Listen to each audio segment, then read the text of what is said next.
kahit wala pang kumpirmadong carrier ng sakit na Ebola sa bansa, ayaw pa kampante ng lokal na pamahalaan ng Davao sa posibilidad na pumasok ito. Kaya naman doble kayod ang probinsya sa pagtitiyak na handa ito sa sakit.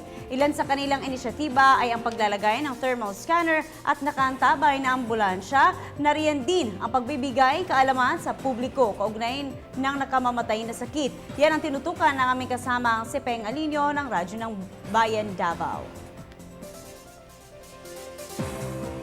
Nais ngayon ni Davao City Mayor Rodrigo Duterte na agad mailabas ang pondo mula sa Peace and Order Fund o kung saan man galing mula sa lokal na pamahalaan para gamitin sa mga pangangailangang kagamitan kung sakaling may pasyente na may dalang Ebola virus sa lungsod ng Davao.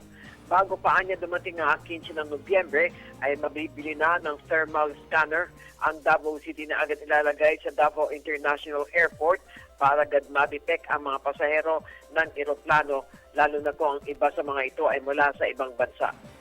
Samantalang inataasan naman ni Duterte ang Emergency Central 911 Chief Emmanuel Haldon na agad italaga ang dalawang ambulansya na siyang gagamitin kung sakali mang may pasyente na kailangang ilagay sa isolation room upang mailayo agad ito sa mga tao.